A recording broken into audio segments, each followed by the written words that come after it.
Assalamualaikum warahmatullahi wabarakatuh. Halo sahabat semua, semoga kalian semua selalu dalam keadaan sehat, dimudahkan rezekinya, dan dijauhkan dari segala musibah. Amin ya rabbal alamin. Di video kali ini, saya akan membagikan sebuah kisah nyata yang sangat luar biasa. Tentang seorang wanita Jepang keturunan konglomerat kaya raya yang jatuh cinta pada seorang tenaga kerja Indonesia, seorang TKI biasa yang bekerja sebagai tukang kebun di rumah keluarganya di Jepang. Namun perjalanan cinta mereka penuh ujian, rintangan budaya, ancaman keluarga, dan perbedaan status sosial yang membuat kisah ini menjadi salah satu kisah paling menyentuh dan menegangkan. Penasaran bagaimana akhirnya? Apakah cinta mereka mampu melawan semua perbedaan? Jangan lupa dulu, klik tombol like, subscribe, dan nyalakan lonceng notifikasinya, agar kalian gak ketinggalan kisah-kisah inspiratif lainnya di channel ini. Baiklah, langsung saja, kita mulai kisahnya. Angin musim semi di kota Kyoto berhembus pelan, menerbangkan kelopak bunga sakura yang gugur dari dahan-dahan tua. Langit berwarna biru pucat, seolah menyimpan sejuta rahasia. Di balik pagar tinggi sebuah mansion mewah bergaya tradisional Jepang, seorang pria muda asal Indonesia, bernama Andi Pratama, tengah sibuk memangkas dahan pohon maple di halaman belakang. Andi adalah seorang tenaga kerja Indonesia yang baru 6 bulan bekerja di kediaman keluarga Hikaru Watanabe, salah satu konglomerat properti dan bisnis transportasi terbesar di Jepang. Kehidupan di negeri orang tak pernah mudah baginya. Setiap hari, Andi hanya bisa mendengar perintah kasar dalam bahasa Jepang yang belum sepenuhnya ia kuasai, dan tatapan merendahkan dari para pelayan senior di sana. Di mansion itu, tak seorang pun yang pernah benar-benar peduli pada Andi. Ia hanyalah seorang TKI biasa. Makan di ruang pelayan, tidur di gudang belakang, dan tak boleh sembarangan masuk ke rumah utama. Namun hari itu, takdir seakan menuliskan cerita berbeda. Saat Andi sedang menyapu dedaunan di sekitar kolam ikan koi, terdengar suara langkah kaki kecil di belakangnya. Ia menoleh, dan di hadapannya berdiri seorang wanita muda berwajah lembut, mengenakan kimono putih dengan motif sakura merah muda. Wajahnya cantik, kulitnya pucat bersih, dan matanya menyimpan kesedihan yang dalam. Sumimasen, ucap wanita itu lirih. Andi buru-buru membungkuk. Hai, Sumimasen, ojo sama. Wanita itu tersenyum samar. Namanya Aiko Watanabe, putri tunggal keluarga Hikaru. Usianya 26 tahun, terpaut 3 tahun lebih muda dari Andi.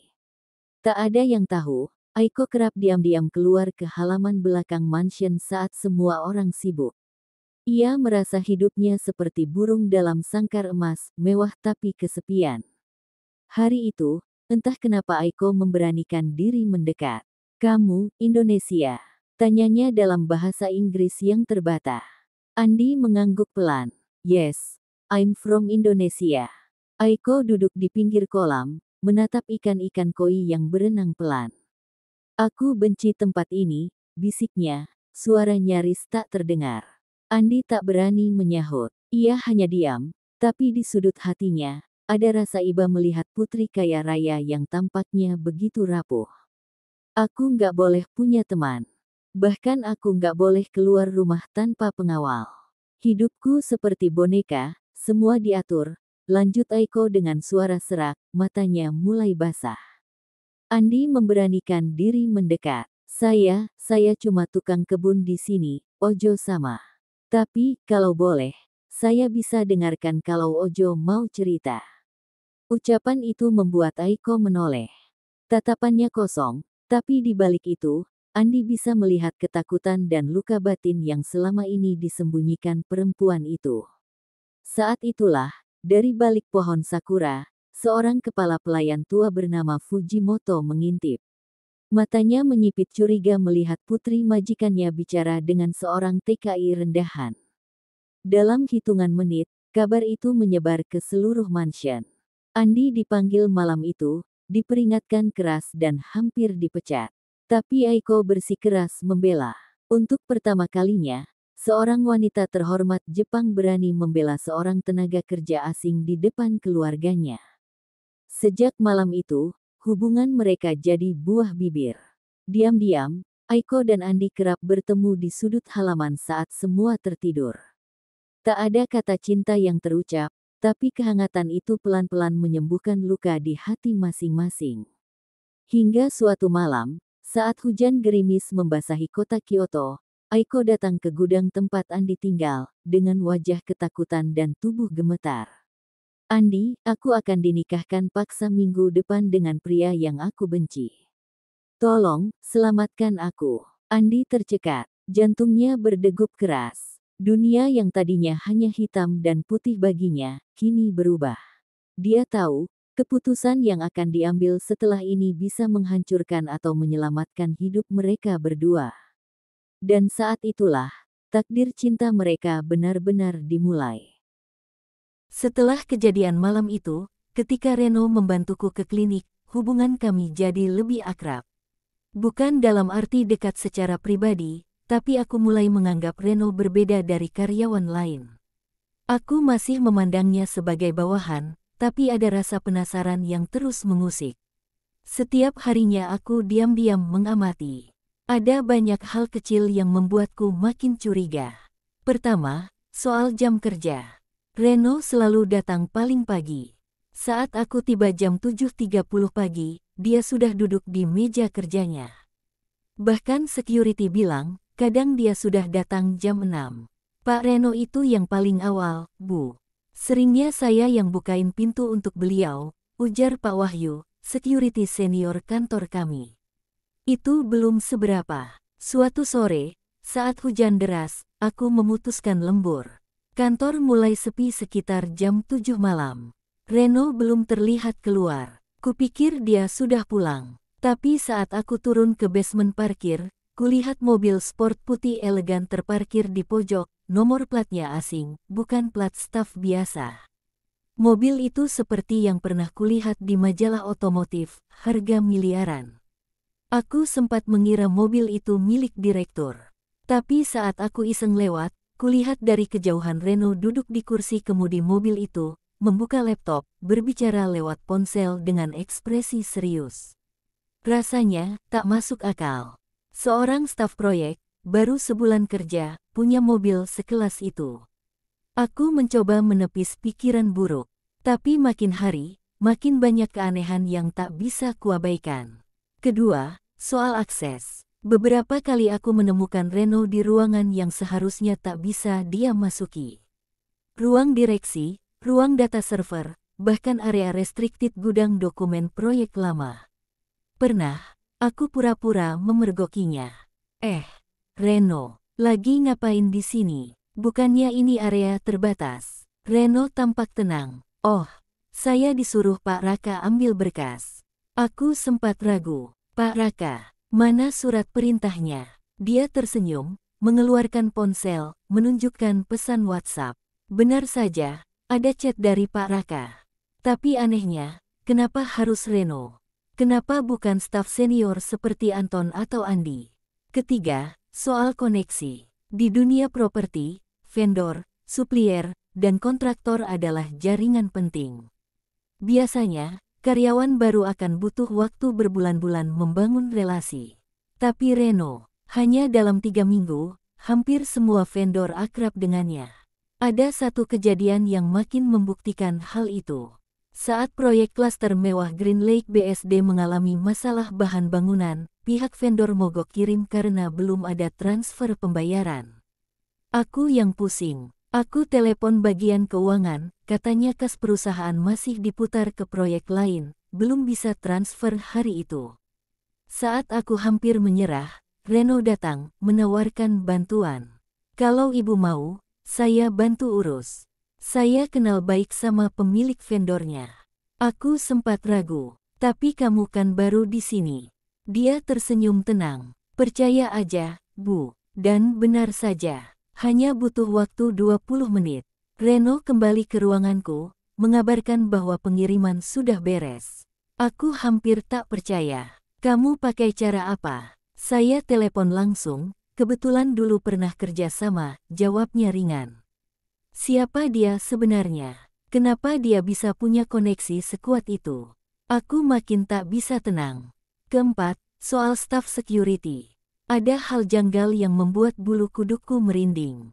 Suatu malam, aku sengaja kembali ke kantor jam 10 malam. Katanya, ada dokumen yang harus aku revisi sebelum meeting besok pagi. Saat masuk lobi, security jaga malam menyapaku. Bu Siska, Pak Reno masih di atas, ucapnya. Aku langsung kaget. Masih? Jam segini? Ya, Bu. Beliau sering kok lembur sampai tengah malam. Aku naik ke lantai atas. Ruangan gelap, tapi lampu ruang direksi menyala. Aku buka pelan-pelan, kosong. Tapi yang membuatku terkejut, di meja Pak Raka ada secarik kertas catatan kecil bertuliskan. Semua berjalan sesuai rencana. R. Aku langsung merinding. Siapa R? Reno. Rencana apa? Untuk apa dia terus-terusan masuk ruang direksi? Aku keluar pelan-pelan, turun ke basement. Dan saat itulah aku melihat mobil sport putih tadi. Reno di dalamnya, seolah menunggu seseorang. Aku diam dari kejauhan. Sekitar 10 menit kemudian, sebuah mobil hitam datang, berhenti di sebelahnya. Seorang pria keluar, aku tak mengenalnya. Mereka bicara sebentar, Reno menyerahkan sebuah berkas coklat tebal, lalu pria itu pergi. Aku gemetar. Apa ini? Perdagangan data, penyalahgunaan dokumen proyek, atau aku tak berani mengadu ke siapa-siapa. Aku butuh bukti. Tapi masalahnya, aku justru mulai terjebak perasaan sendiri. Reno bukan cuma misterius, tapi juga perhatian. Setelah kejadian di klinik, dia sering menanyakan kabarku, mengingatkan makan, bahkan beberapa kali membawakan kopi saat lembur. Aku merasa nyaman, tapi sekaligus takut. Aku tahu, aku tak boleh terjebak perasaan pada orang yang jelas-jelas penuh misteri. Tapi hati ini mulai tak bisa bohong. Hari-hari berikutnya aku menjalani rutinitas di kantor dengan perasaan campur aduk. Di satu sisi, aku masih penasaran tentang siapa sebenarnya Reno. Di sisi lain, aku mulai merasakan sesuatu yang tak pernah kusangka datang dari seorang pria seperti dia. Semua berawal dari kejadian sore itu. Aku ingat betul, hari itu hujan deras mengguyur Jakarta. Proyek-proyek kami di kawasan BSD dan Serpong sebagian besar berhenti sementara. Aku lembur lagi di kantor karena ada laporan proyek yang harus selesai malam itu juga. Waktu sudah hampir menunjukkan pukul 9 malam. Kantor mulai sepi, hanya beberapa lampu saja yang masih menyala. Aku duduk di ruangan sambil menatap layar laptop, tapi kepala terasa berat. Pandanganku mulai kabur, tubuhku menggigil, tenggorokan kering. Aku tak tahu pasti kapan aku mulai limbung, yang jelas saat itu pandanganku gelap. Aku sadar saat sudah berada di kursi belakang mobil. Tubuhku bersandar, suara hujan di luar terdengar samar-samar. Di kursi depan, Reno menyetir sambil sesekali menoleh ke belakang memastikan aku baik-baik saja. Aku, kenapa? Tanyaku pelan. Reno menoleh cepat, ekspresinya cemas. Ibu pingsan di ruangannya. Saya temukan pas mau ambil file. Saya bawa ke klinik dulu ya, ucapnya. Aku terlalu lemah untuk menolak. Entah kenapa, di antara semua orang yang ada di kantor, kenapa Reno yang menemukanku? Kenapa dia yang membawaku? Di perjalanan, aku sempat mencuri pandang. Wajahnya fokus menyetir. Di bawah cahaya lampu jalan, aku melihat sisi dirinya yang berbeda. Wajah yang selama ini selalu terlihat tegas dan dingin, malam itu terlihat panik. Jemarinya menggenggam setir erat, sesekali mengetukkan jarinya ke dashboard seperti sedang menahan sesuatu. Sesampainya di klinik, Reno menggendongku turun karena aku terlalu lemas untuk berjalan. Aku merasa bodoh, seumur hidup baru kali itu digendong laki-laki, dan anehnya, aku tak merasa risih. Setelah diperiksa dokter, aku didiagnosis kelelahan berat dan masuk angin. Disuntik vitamin dan diminta istirahat total. Reno menungguku di ruang tunggu, tak beranjak hingga aku selesai.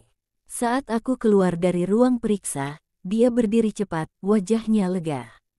Alhamdulillah, udah mendingan, Bu. Aku mengangguk lemah. Maaf ngerepotin, ucapku pelan. Enggak, Ibu harusnya lebih jaga kesehatan, katanya, suaranya sedikit menekan, seolah menyalahkan. Entah kenapa ucapannya itu membuat hatiku bergetar. Ada perhatian tulus di balik kata-kata itu. Malam itu Reno mengantarku pulang ke apartemen. Sebelum pergi, dia sempat berkata, "Ibu jangan terlalu keras sama diri sendiri. Nanti saya bantu urus laporan besok." Aku hanya bisa mengangguk. Sejak kejadian itu, hubungan kami berubah. Reno jadi lebih sering mampir ke ruangan, bukan cuma urusan kerja, tapi sesekali sekadar membawakan kopi atau cemilan saat aku lembur. Aku mulai terbiasa melihat dia ada di sekelilingku. Awalnya aku berusaha menjaga jarak, meyakinkan diri kalau semua ini cuma basa-basi seorang bawahan ke atasannya. Tapi semakin lama, ada sesuatu yang tumbuh di hati. Aku mulai merindukan keberadaannya. Aku mulai menunggu-nunggu pesan singkatnya di sore hari. "Bu, jangan lupa makan ya." Atau sekadar, "Bu, besok mau saya bantu apain?" Aku tahu seharusnya ini tidak boleh. Dia karyawan, aku atasannya. Hubungan personal semacam ini rentan masalah. Tapi hati ini, siapa yang bisa mengaturnya? Aku bahkan pernah sengaja ke pantry hanya karena ingin memastikan dia ada di meja kerjanya. Pernah juga pura-pura lewat ke ruang proyek hanya karena ingin sekilas melihat wajahnya. Yang paling bodoh, aku mulai mencari alasan untuk bisa memanggilnya ke ruanganku. Dan yang membuatku makin tak bisa membohongi diri, aku pernah bermimpi tentangnya. Malam itu, dalam mimpiku, Reno berdiri di balkon kantor, menatapku, lalu berkata, "Jangan takut sama aku, sis." Aku terbangun dengan dada berdegup keras. Makin hari perasaan ini makin tak bisa aku kendalikan. Aku mulai menyukai caranya berbicara, caranya berjalan, caranya menatap lurus tanpa basa-basi. Bahkan aku suka caranya marah saat kerjaan anak buah berantakan. Tapi di balik semua itu, aku tahu, aku belum boleh lengah. Aku belum tahu siapa dia sebenarnya. Rasa cinta ini tumbuh di saat yang paling salah. Aku masih ingat malam itu. Reno baru saja keluar dari ruanganku. Dia baru saja menyelesaikan presentasi soal proyek perumahan di Cibubur yang nyaris batal karena masalah legalitas. Aku memuji kerjanya. "Bagus, Ren. Kamu cepat tanggap." Dia tersenyum kecil. "Terima kasih, Bu. Saya cuma berusaha bantu." Saat dia keluar ruangan, aku memerhatikan punggungnya. Ada sesuatu dalam diri Reno yang membuatku ingin mengenalnya lebih jauh. Dan tepat saat itu, ponselku bergetar. Sebuah pesan dari nomor tak dikenal. "Hati-hati sama orang itu. Dia bukan seperti yang kamu kira." Aku menatap layar ponsel dengan tangan gemetar. Siapa pengirim pesan ini? Dan kenapa pesan itu muncul justru saat perasaanku mulai tumbuh untuk Reno? Aku tahu, semuanya akan semakin rumit. Aku tak bisa jatuh cinta begitu saja tanpa tahu siapa Reno sebenarnya. Aku harus cari tahu. Dan dalam hati aku bersumpah, apapun yang terjadi, aku akan membongkar siapa dia sebelum perasaan ini membuatku benar-benar jatuh terlalu dalam. Sejak malam pesan misterius itu, aku hampir tak bisa tidur. Pesan yang hanya berisi, "Hati-hati sama orang itu. Dia bukan seperti yang kamu kira." Berulang kali aku memutar ulang di kepala. Siapa yang kirim? Kenapa? Dan yang lebih menyiksa, kenapa perasaan ini justru makin kuat ke Reno? Aku mencoba bersikap biasa keesokan harinya. Tapi aku tahu, sorot mataku saat menatapnya pasti berubah. Reno tetap seperti biasa, tenang, kalem, seolah tak terjadi apa-apa. Tapi sore itu, suasana kantor berubah mencekam. Pukul 5 sore, Pak Raka, direktur utama perusahaan kami, mendadak datang ke kantor tanpa pemberitahuan. Biasanya beliau hanya ke kantor 2 minggu sekali, itu pun kalau ada rapat penting. Tapi kali ini, beliau muncul ditemani ajudan, wajahnya serius. Semua staf tegang. Kami dikumpulkan di ruang meeting utama. Pak Raka berdiri di depan, menatap kami semua satu-satu. Saya ingin menyampaikan sesuatu. Mulai malam ini, pemilik baru perusahaan akan hadir langsung untuk evaluasi. Semua staf wajib standby. Tidak ada yang keluar kantor tanpa izin saya. Seluruh ruangan hening. Aku merasakan bulu kudukku berdiri. Pemilik baru. Sejak kapan perusahaan ini dijual? Aku menoleh ke Anton, staf senior. Dia juga tampak bingung. Tak ada kabar apapun soal akuisisi atau pergantian saham. Dan tepat saat itu, pintu ruangan terbuka. Seseorang masuk perlahan. Tubuh tegap, rambut klimis, kemeja putih dengan jas hitam elegan. Aku hampir tak bisa percaya. Reno. Dia berjalan ke depan dengan langkah tenang, menatap semua orang di ruangan, lalu berdiri di sebelah Pak Raka. Pak Raka langsung menepuk pundaknya sambil tersenyum kaku. Perkenalkan, inilah pemilik baru Arah Property Corp. Direktur utama sekaligus pewaris tunggal perusahaan ini. Reno Wijaya. Aku terhenyak. Dunia seakan runtuh di hadapanku. Aku menatap Reno, berharap ini hanya lelucon. Tapi tatapannya serius, tegas, dingin. Para staf mulai berbisik panik. Sebagian besar langsung menunduk. Ada yang melirikku pelan. Mereka tahu selama ini aku cukup dekat dengannya.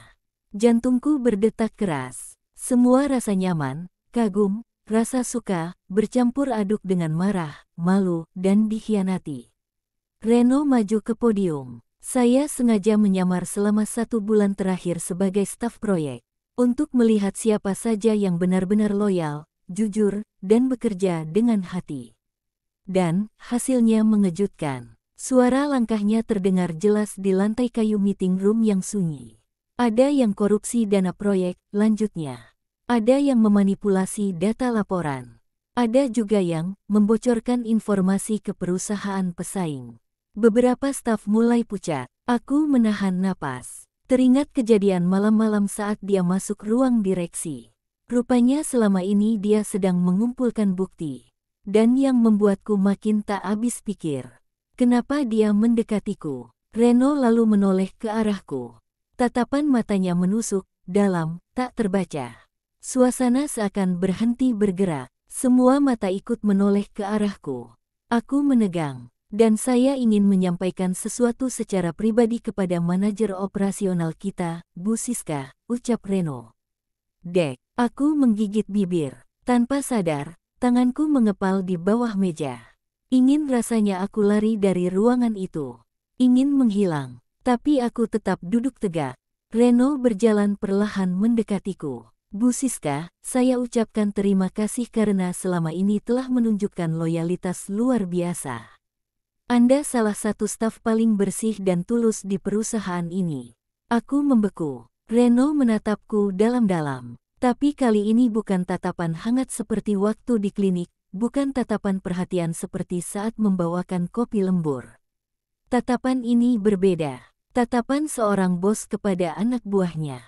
Saya minta maaf karena selama ini terpaksa menyembunyikan identitas saya, lanjutnya. Aku hanya bisa diam. Terlalu banyak emosi bercampur dalam dada. Setelah semua pengumuman selesai, staf dipersilakan pulang. Tapi Reno memintaku tinggal. Aku masuk ke ruang direksi, ruangan yang selama ini dia diam-diam masuki malam-malam.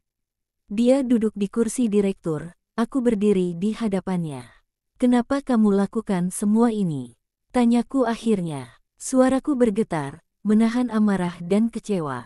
Reno menarik napas panjang. Aku harus tahu, sis, siapa yang jujur di sini. Perusahaan ini peninggalan almarhum ayahku. Selama ini terlalu banyak yang bermain di belakang. Dan aku, sejak awal memperhatikan kamu. Aku mengernyit. Memperhatikan. Iya, bukan cuma karena kerjaan. Tapi karena kamu berbeda. Kamu tulus, kerja keras. Dan aku jatuh cinta, sis. Aku menggeleng. Kamu pikir, aku bakal percaya setelah semua kebohongan ini? Setelah kamu pura-pura jadi bawahan. Nemenin aku, peduliin aku, pura-pura khawatir pas aku sakit, semua itu sandiwara. Bukan, jawabnya pelan. Perasaan itu nyata. Aku nggak pernah pura-pura soal itu. Aku ingin marah, ingin berteriak, tapi air mata malah lebih dulu jatuh. Aku benci fakta bahwa aku tetap menyayanginya meski merasa dikhianati. Aku benci kenyataan bahwa semua rasa ini tak bisa aku bunuh begitu saja. Maaf, Ren, aku butuh waktu, kataku pelan. Aku keluar dari ruangan itu tanpa menoleh lagi. Meninggalkan Reno yang masih duduk terpaku di kursi direktur. Di lorong kantor yang sepi malam itu, aku sadar. Rasaku ke Reno takkan semudah itu hilang. Tapi aku juga tak bisa begitu saja percaya. Dan satu hal yang aku tahu, malam itu adalah awal dari segalanya. Rahasia telah terbongkar, tapi luka di hati ini baru saja dimulai. Aku berjalan cepat di lorong kantor yang sepi malam itu. Lampu-lampu mulai redup, hanya cahaya putih pucat dari emergency light yang menemani langkahku. Suara langkah sepatuku memantul di dinding, beradu dengan denting detik jam dinding di sudut ruangan. Jantungku masih berdegup tak karuan. Kepalaku panas, dadaku sesak, mataku basah. Aku tak tahu perasaan macam apa yang sedang menguasai diri ini. Marah, kecewa, atau masih cinta, entahlah. Di sepanjang lorong, bayang-bayang percakapan tadi terus terngiang di kepalaku. Aku jatuh cinta, sis. Perasaan itu nyata. Kenapa? Kenapa harus dia? Kenapa harus sekarang? Aku benci diriku sendiri. Benci karena hatiku masih berdebar setiap kali mengingat tatapannya. Benci karena di balik rasa kecewa, aku masih ingin dia mengejarku. Langkahku terhenti saat sampai di lobi. Hujan masih deras di luar. Gemuruh petir menyambar. Kilatan cahayanya sesekali menerangi kaca bening gedung. Aku bersandar di dinding, mencoba mengatur napas. Sial, kenapa semua ini harus serumit ini? Dan saat itulah, suara langkah kaki menyusul dari belakang. Langkah berat, teratur. Suara pantulan sepatunya di lantai koridor terdengar jelas di telingaku. Aku menutup mata, berharap itu bukan dia. Tapi suara itu makin dekat. Dan benar saja, Siska. Suara berat itu memanggilku dari belakang. Aku tak berbalik, tanganku mengepal. Aku minta maaf, ucapnya lirih. Aku masih diam. Mataku menatap derasnya hujan di luar kaca. Aku tahu kamu marah. Kamu kecewa. Aku salah karena nggak jujur dari awal. Tapi percayalah, perasaan ini nggak pernah main-main. Aku tertawa getir. Main-main. Kamu pikir aku boneka percobaan kamu di perusahaan ini? Reno berdiri tepat di belakangku. Napasnya terdengar berat. Aku bisa merasakan kehangatan tubuhnya, bisa mencium samar aroma parfumnya yang dulu selalu membuatku nyaman dan kini menyakitkan. Dengar, sis, semua ini aku lakukan bukan buat ngerendahin kamu.